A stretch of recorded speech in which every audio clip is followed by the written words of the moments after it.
Right, no, needs to be done before the recording. Otherwise, oh, you get just such notifications. Oh, anyway, so last time around we were there into. Let me share my screen over there.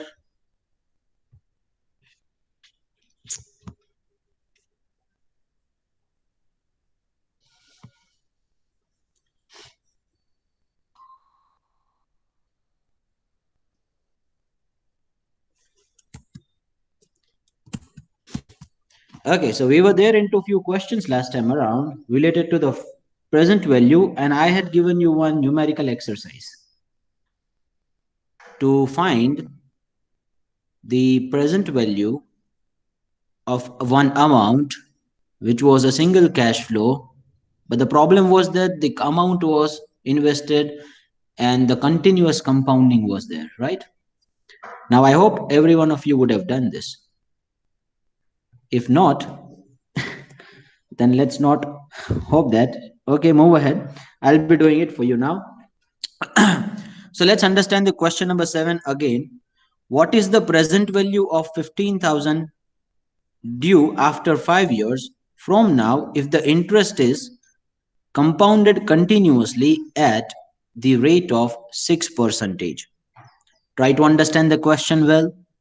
What's the present value of 15,000 due after 5 years? That means if I draw the timeline, it looks like this. Question number 7.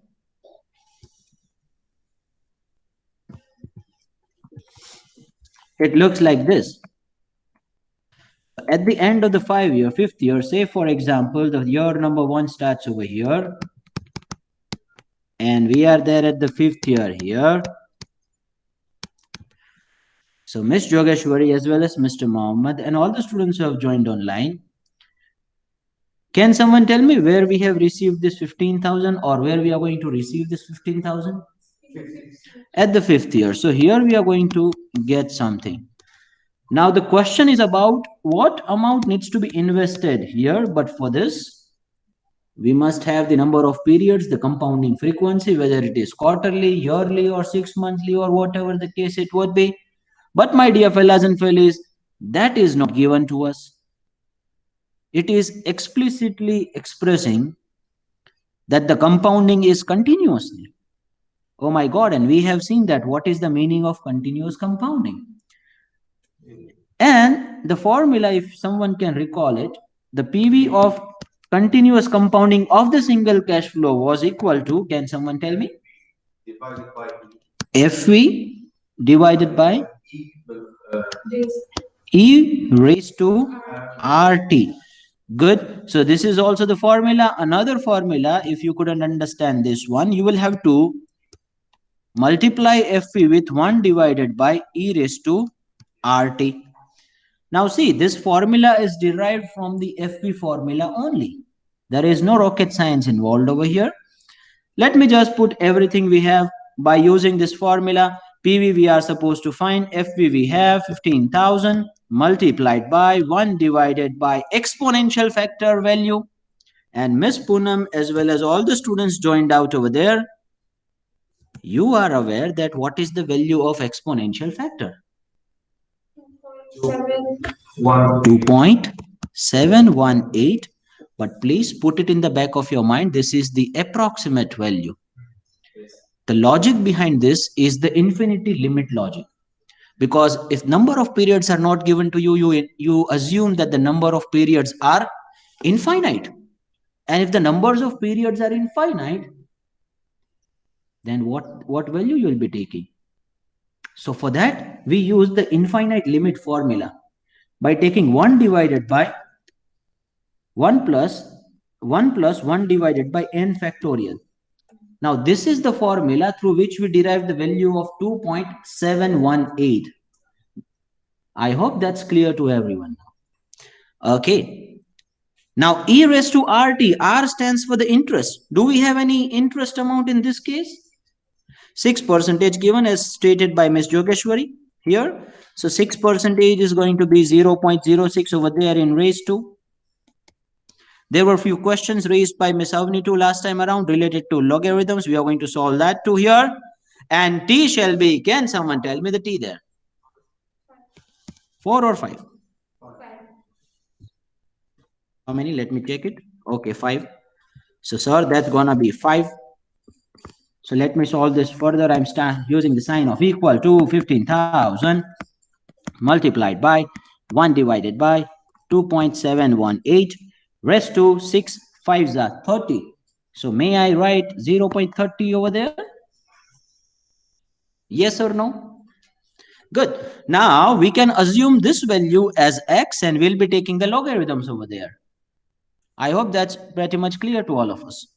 And sir, we know how to take the logarithms now. So I'm assuming let x equal to 2.718 raised to 0.30. I'll also tell you that how you can find the logarithmic answers in Excel. Some people would be like, sir, आपका Excel तो कहीं ना कहीं से घुस ही जाता है. तो बेटा इसलिए क्योंकि you get to know that how to get this, if you do not have the calculator. Two numbers. Yes? It's 27. Exactly. Sir, what if there would have been 27? If there would have been 27, while taking the log, that means before point, there were 2 digits. And before point, if there were 2 digits, you reduce 1 from the 2 digits. So your answer should start from 1 point, whatever the answer you get, 4343. Why I have used 1 point? Because before point you had 2 digits. Now see, all the people who have joined online haven't got this question. First of all, let me convey this. Mr. Mohammed is asking me, this is just for your reference. He's asking me that, sir, if there would have been a point at 27.18, what would have been the answer? You can find the logarithm in Excel by using this formula. You can check it out. There is a log formula equal to log, log, opening the bracket, and write number for which you want to find the log. That's gonna be 2.718, right? Now here in this case 1.4343 is written by taking 27.18 because that was a question raised by Mohammed. We'll go in that too. Right now we are finding only for 2.718. Closing the bracket, so that's gonna be 0.4343. Now, sir, if there would have been 27.18, pressing enter, so what do you get? Check it out, 1.4343. Now, why do you get 1.4342? How did you get it? As I told you, the rule of logarithm, if you have 2 digits before the decimal, then from the 2 digits, you reduce 1. So what do you get? 1. So your answer should start with 1 point something. Is it clear now? Good. Is it clear, Miss Avni? I guess that was a question raised by you last time around, and something was raised by you for the anti-logarithm too. That is also we are going to see.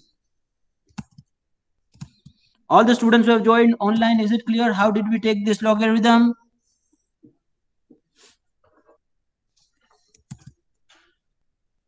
Yes, absolutely. For anti-logarithm too as well, we are going to see. Okay, so that is 1.4342. Now that was for, again, check it out. That was for 27.18. But in our case, it's not 27.18. So this was just for your understanding. Forget it. Okay, sir. How do we take it? Log x equal to c. We have to take the log on right hand side too. Now,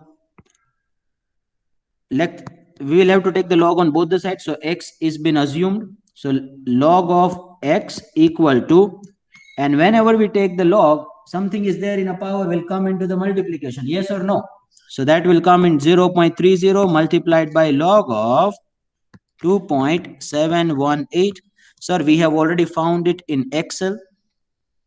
But still you will have to tell us that how do we find it manually, because we are getting little bit stuck there. We do not have the luxury to use the Excel in the examination. Okay. So do I have the log table right now? Let me check it. Yes, I have it. You can download this log table. on online. Now, can someone tell me, based on the last year's lecture, that how do we find the log of this value? If anyone can give me an idea about this, inviting all the students out there. 27. Hmm. Then. 1. Hmm. And then 8 in mean difference. Good. Absolutely. So, as stated by Miss Jogeshwari, the value of 27. Now, the value of 27 in which table you will see? In ones table, because after two digits you have one there, right? And 8's mean difference would be added. Now you need to find that what is there. First of all, we are there into 27. Here we are, right? I am marking this. And the value of 1 we are taking in the table of 1. So that comes at 4343. I hope that is clear to everyone. And the mean difference of 8. Sir, the mean difference of 8, this one is 1, 2, 3, 4, 5, 6, 7, and 8 is how much? 13. So there 13 will be added. 13 will be added in 4343. So that comes 434. 4330 में 13 add. So you get 4343. Is it clear, everyone? And you people are aware about putting the decimal now. Before point, you have only one digit. From one digit, if you reduce one, so your answer should start with 0. Here I got 1. Oh my God. खड़े खड़े puppet हो रहा है मेरा. कोई बात नहीं. 0.30 multiplied by 0.4343. I hope everyone has got it over there. Poonam as well as Anshu. Why we chose the first one for 314 in the table? Why did we use the Before the number, the first one. first one was starting from 0? And in the way, yeah, that's why. Okay, so no worries, fine, let's move ahead. So 0.30 you'll be multiplying with 0.4343. What do we get? 0.13 029. Good. So that's gonna be the log x. Now if there is a log on left hand side, if it goes to the right hand side, it becomes antilog of 0.13029. And here there was a doubt raised by Miss Avni sir that if we have two digits before the point, then what will we do? Doubt में बाद में जाएंगे, अभी जो है वो कर लेते हैं. अच्छा सर, कैसे करना है? कौन बताएगा? कौन बताएगा? कौन बताएगा? कौन बताएगा?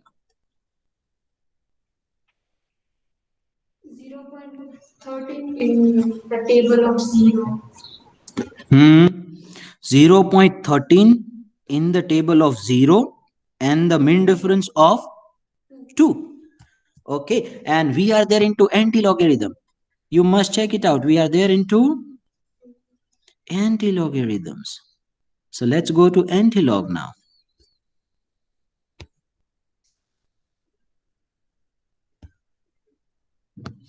Sir, in anti-logarithm, it obviously starts with the decimal, then 0.13 has to be there. Now 0.13 comes out over here. You must have checked it. And in zeros table, so 0 is the first line. This is the first line indicating 0. Second line indicates 1. Third line indicates 2. So 0.1343 is the value we have got. What mean difference will be adding, Mr. Mohammed, there? 2.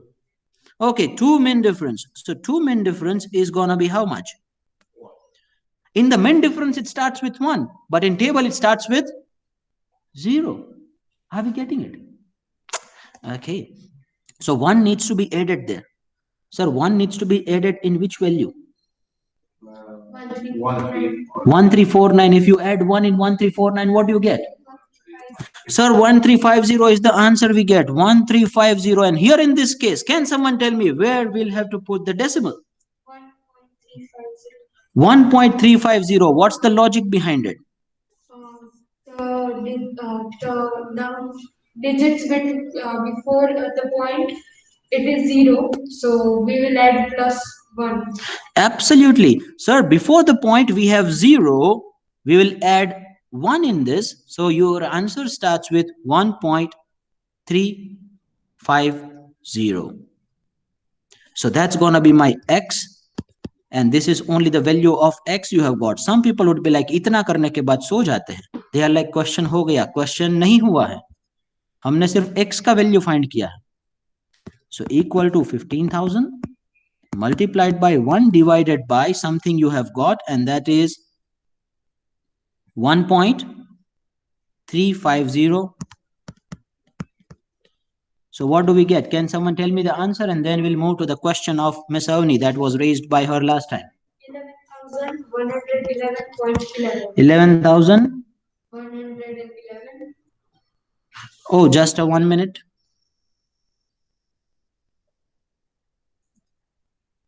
Hmm, 11,000.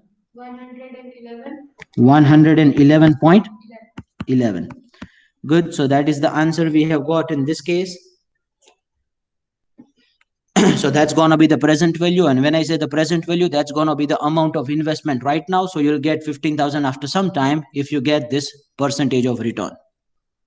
Now here in this case, sir, if there would have been something like 1.13029, then what would have been the answer? Now please put it in the back of your mind that anti-logarithm you will have to find only for the value which starts after the decimal. So you will again be finding the anti-logarithm for this only. You will be finding the anti-logarithm for this only. Why? Because that is the value which starts after the decimal, and anti-logarithm are available only after the decimal. You may check it over there. Some people would be, sir, इतने over excited क्यों हो रहे हो? मेरी मर्जी, मैं को जो करना करूं. So it starts with the point. Check it out. Is it clear? Oh. Then, sir,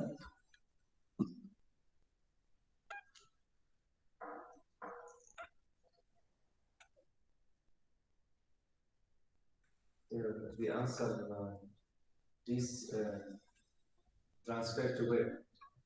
This replaced by which value? This x, the last one. What do you say? This x, the last answer, we replace it by what? Above. No. See, that was something we had assumed as an x. What was the thing that we had assumed? I'm sorry, I've got one question offline. So we had assumed x equal to something, right? And what was something? That was 2.718 raised to 0.3. That was assumed by us as an x to solve something. And the value we get of this, no, we are replacing that in a question. That's what we are doing. Okay. Now see, any kind of an anti-log is nothing but whatever the value you are getting, no, whatever the anti-log that you want to find, this is the power, and in base you have 10. So say if you have something in a power and in base you have 10, so 10 in power, and in power effectively what do you want to put? 1.13029, right? So 1.13029. If you put it in the power, you get the same answer, that is 1349. See, here as well you had got the same answer, but you may check it that the decimal is after 2 digits. So what is the rule here? Can someone tell me? So before point, if you have 1, you add 1 into it. So your answer should start with 2 digits. So your 2 digits answer start with 13.49. This is the case if we had 1.13029. So what you have got from this? That anti-logarithm has to be found for this value only, that is 0.13029. Whatever the value you get, before the point, if you have 1, you will be adding 1 into it. So you have 2 digits. And if there is a 2 digit, that means your answer should start with 13.49. Is it clear, Miss Avni? And that has been proven by Excel as well. Because see, anti-logarithm is nothing but something which is there in a power base to 10. So if I have the anti-logarithm of, say, I want to find the anti-logarithm of 0.1765.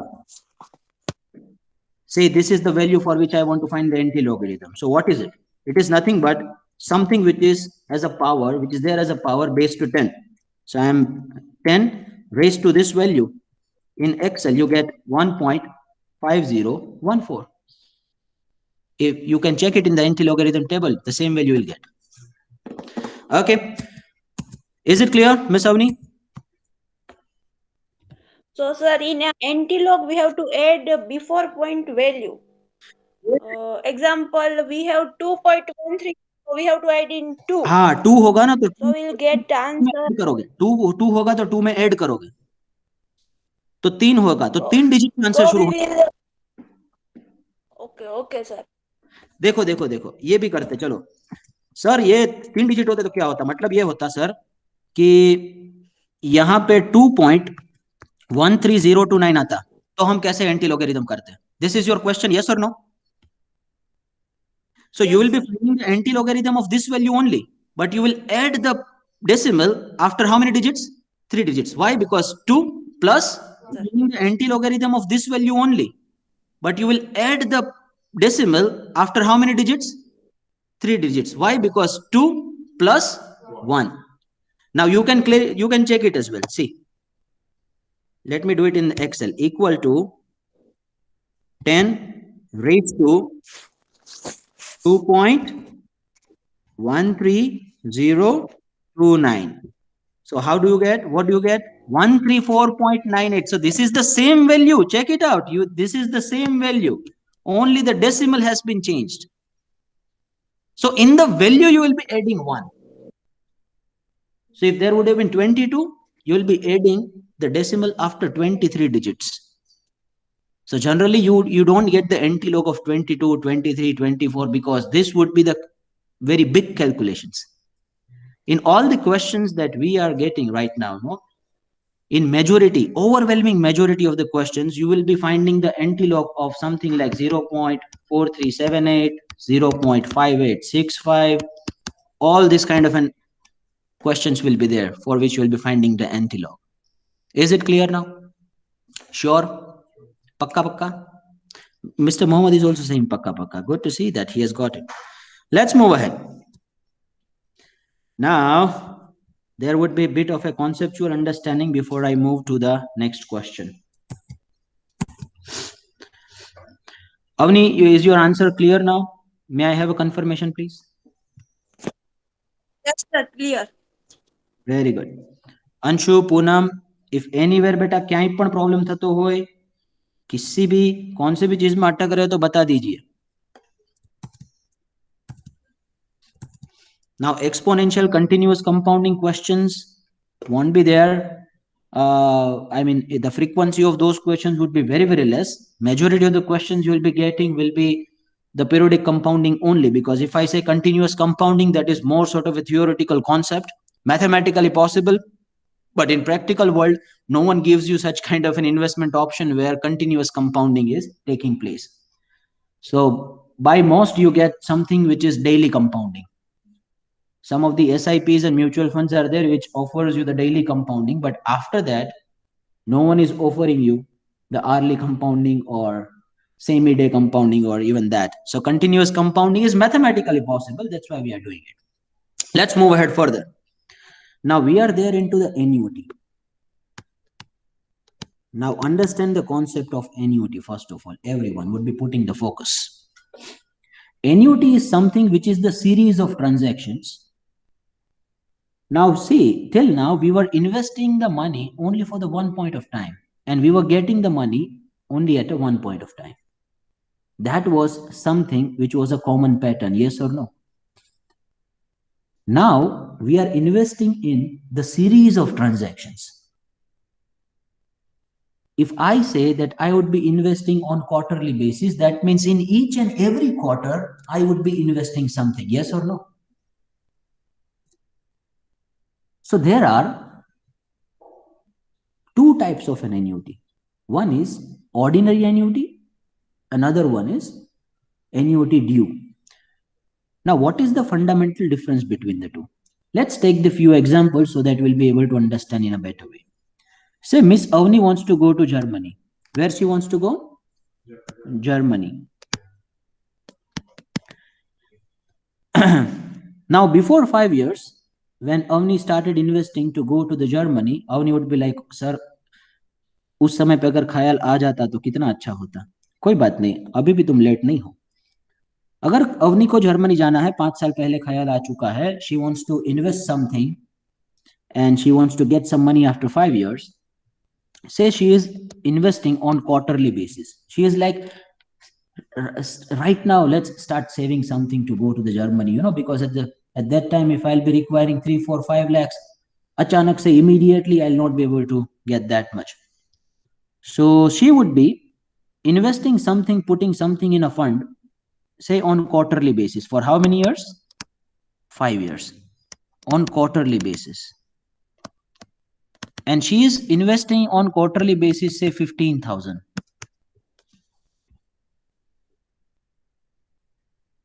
Now, first question would be that whether she is investing at the end of the quarter or at the beginning of the quarter.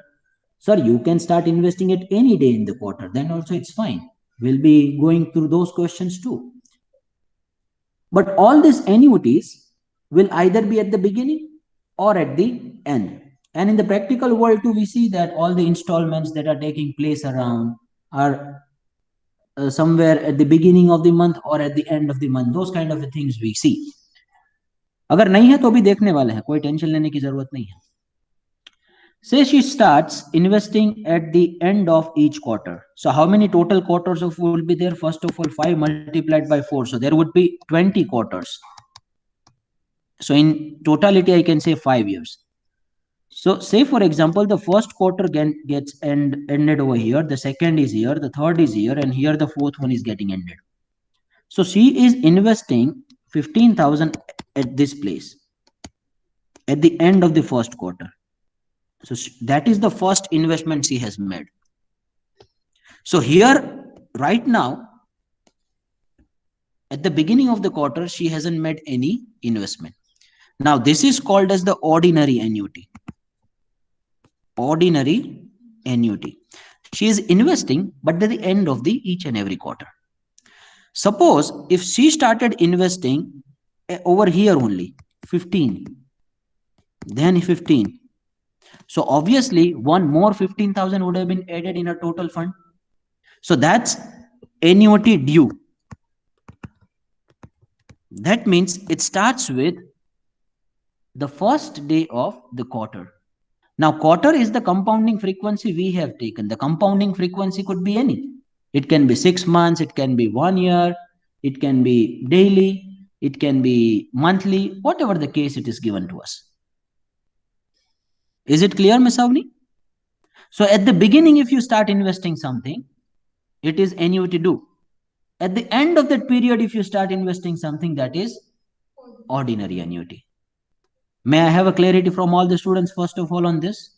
So if she starts investing 50,000 rupees, at the end of each and every quarter, it would be an ordinary. I am repetitively saying this. Some people would be like, sir, कितनी बार repeat करोगे? लेकिन हमें mind में रख देना है, क्योंकि कहीं पे भी फिर भूल नहीं होनी चाहिए. Conceptually तो बिल्कुल अटकने नहीं चाहिए. और अगर beginning पे सर अगर invest करते हैं, then it would be annuity due. Okay. Now there could be some questions that is it necessary to invest every point of time? I mean, if someone starts investing after 3 or 4 years, then what? There is one deferment period coming. No. So let me take an example. Say Mr. Mohammed, who is sitting next to me right now, he wants to visit some European nation. But right now he do not have the money. After some period, he will start investing something. Now say, for example, he wants to go to Europe after 5 years. And he will start investing from 3rd year up to 5th year. So effectively, he has invested for how many number of years? 3 years. Say he is investing on yearly basis. On yearly basis. So if I divide all the years, this is the end of the first year, this is the end of the second year, this is the end of the third, this is the end of fourth, and this is the end of fifth. Right? Now, for these 2 periods, 2 years, he is not investing anything. He will start investing at the beginning of the third year. So that means for these 3 periods, he will invest something, and say he is going to invest 50,000 rupees in each and every year.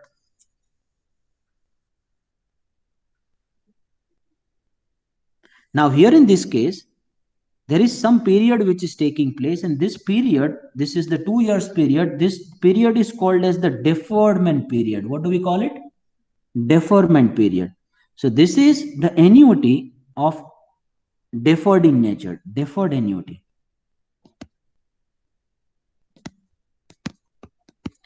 Why there is a deferred annuity in this case? Because for few periods he is not investing something, and we want to find the future value at the end of 5th year. Now, sir, obviously you cannot apply the compounding for all 5 years, because he will start investing only at the beginning of the 3rd year. Yes or no? You cannot have the compounding for all 5 years. So what could be the case in this one? What would be the formula in this one, if you can, someone tell me?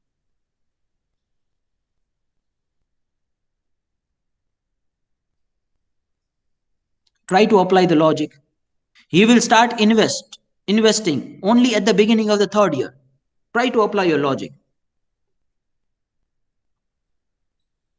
Just 43 we calculated. Absolutely, as stated by 2, you would not take 5 as the compounding period, you would take 3 as the compounding period. That's the answer. Absolutely correct, as stated by all the 2 students sitting next to me here. So instead of 5, you will take compounding only of 3.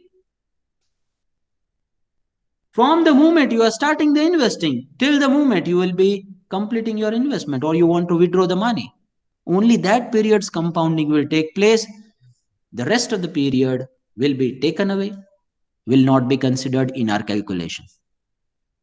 Now this is easy if we want to find the future value, but this will be difficult if we want to find the present value.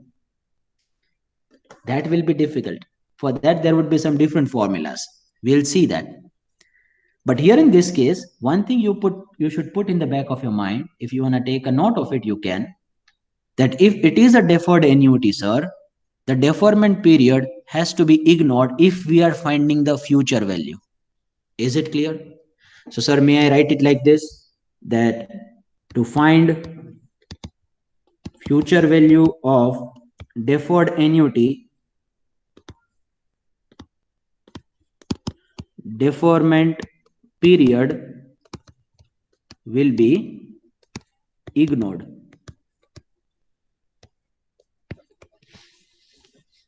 I hope everyone has got this. May I have a chotu sa confirmation that you have got the conceptual understanding of the deferred annuity?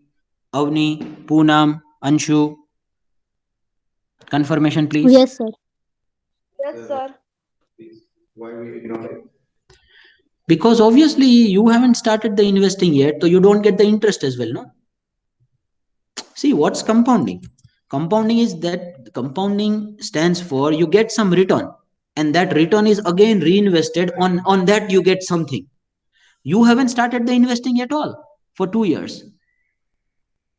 You will start investing only at the beginning of the 3rd year. So total amount of periods for which you have done the investment, only that period will be a part of your annuity, no? Yes. Because only for that period you'll see, you start getting the return only after you invest something. Have you seen any plan where they offer you the return before you start investing? Is it possible? Is it viable? Yes, got it. Getting it, no? Good. You get something after you invest something. So at the end, at the beginning of the 3rd year, we are starting the investment. Means this term just in present value, not in future value. Deferred annuity. Yes. In present value, there would be a different calculations.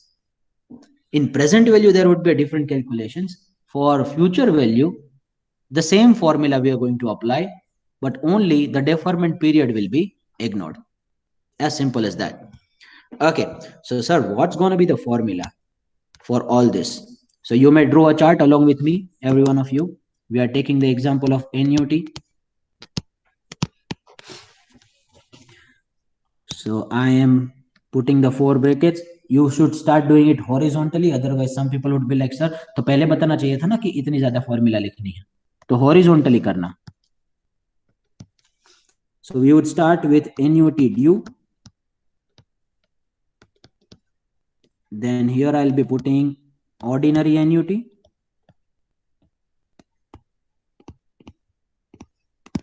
Here I am putting, and this is from the perspective of the future value, right? Please put it in the back of your mind. The third one is deferred annuity. And the fourth one is annuity with continuous compounding.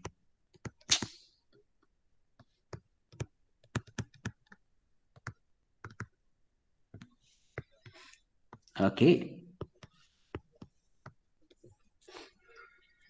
So sir, annuity due ka formula, what do we have?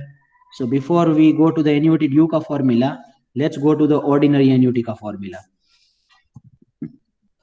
So FV equal to I stands for the installment amount, or the amount of installment which amount of investment which you are making on periodic basis. That's I. In bracket, in the whole big bracket, 1 plus R raised to N minus 1 divided by R. What do we mean by the R? R stands for the rate of return. Now, whatever the compounding frequency is given to you, please do not forget to multiply N with that compounding frequency and divide R with that compounding frequency. So 1 plus R raised to N minus 1 divided by R, that's the formula to find the future value of ordinary annuity. And this is the annuity because we are going to invest in the series of transactions. It's not just a one-time investment. It is something which is a periodic investment. Okay. Now copy the same formula in the annuity due. We'll be making some changes over there. So let me put the same formula first of all. I in the whole big bracket 1 plus R raised to N minus 1 divided by R. The same formula I have put. The only minute addition I am making is I am adding 1 in N, so N plus 1, and I am reducing minus 1 over here after this chota sa bracket completes. This is there in a 1 bracket. Same formula, 1 plus R raised to N minus 1 divided by R. You are adding something. See, what is exact addition and deletion we have done, subtraction we have done. We have added 1 over there in a N, and we have reduced 1 from the whole. Is it clear now? Okay. Now, deferred annuity, there is no specific formula. I have included one separate tab in this flowchart for the deferred annuity because for present value, yes, there would be a separate formula. But for this future value, deferred annuity, there won't be any separate formula. So you would be following the same formula either of due or ordinary and ignore the deferment period. You can put it in the note that ignore deferment period.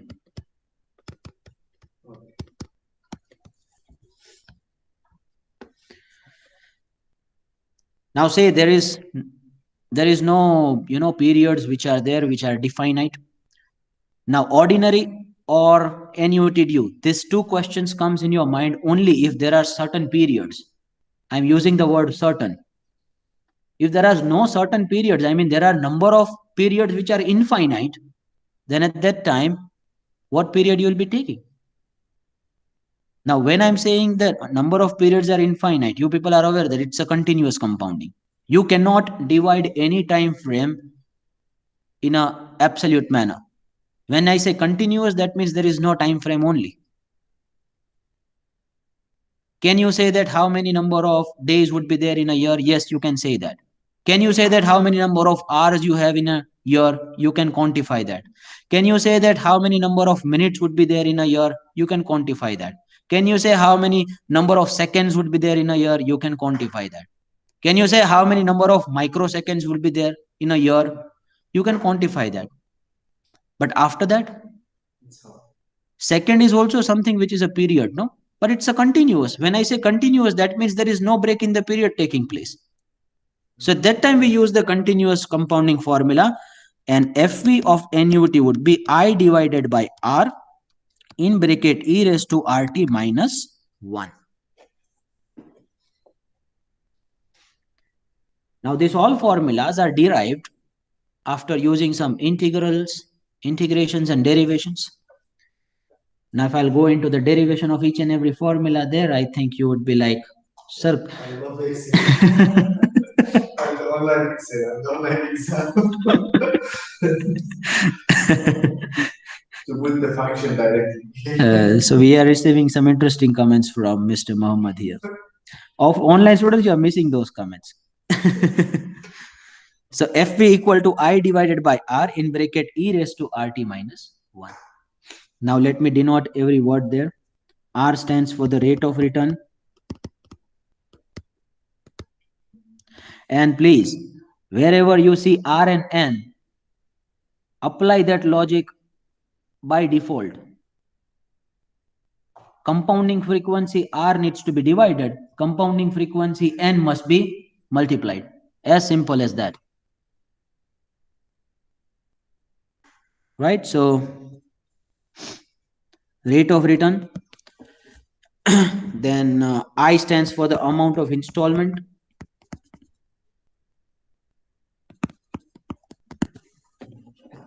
And do we have anything else? And would be the number of periods, obviously. Please draw a chart of this. Some people would be like, sir, हम है ना उधर बैठ के snap ले लेंगे. तो ले लो, मेरे को कोई प्रॉब्लम नहीं है, लेकिन फिर याद नहीं रहेगा.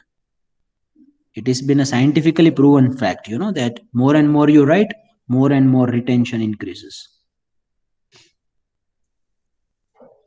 जितना लिखते हैं उतना याद ज्यादा रहता है. चलो होगा भैया सबका. अब मेरा ये था कि मेरे को आज 2 क्वेश्चन कंप्लीट करके जाने हैं, तो मैंने इसके अलावा 2 क्वेश्चन आपके लिए फ्रेम किए थे. तो can you imagine what kind of an optimism level I have from you guys, which I am expecting from you guys. But अभी ये 2 क्वेश्चन मुझे लग रहा है कि आज नहीं होने वाले, because it's already 10:40. That's fine, no worries. We have taken the fundamental understanding of many of the mathematical concepts, specifically logarithms, where people get stuck. We have taken it. No worries, you can take a snap of this. The only thing you will have to do in this is you will have to just apply a formula and a bit of a logic. See, here in this quantitative finance MBA 4 level, I cannot give you just a bread and butter kind of a question. You know, a bit of a logic must also be there. So only one logic has to be added from your side. Let's check it, that what do you get. So please take a snap of it, try to solve it at your home, and in the next lecture we'll be discussing those questions. I hope that's clear to everyone. May I have a confirmation from online students that they have got everything till now? Yes, Miss sir. Avni, yes, please. Okay, so as a mark of your Yes, sir, attendance, clear. very good. So as a mark of your attendance, please put your enrollment number in the chat box. Huh? No need for For you, I'll be writing manually. Muhammad and Jogeshwari. I'm sorry, Muhammad, for the spelling. There would be many spellings here. That you know that this is the most common name in the world. Yeah. Most common name in the world, Muhammad. It's been proven. Okay. So that's it from my side. Thank you very much. Bye-bye. Take care. Sayonara. Enjoy the rest of the day. You can disperse from the class.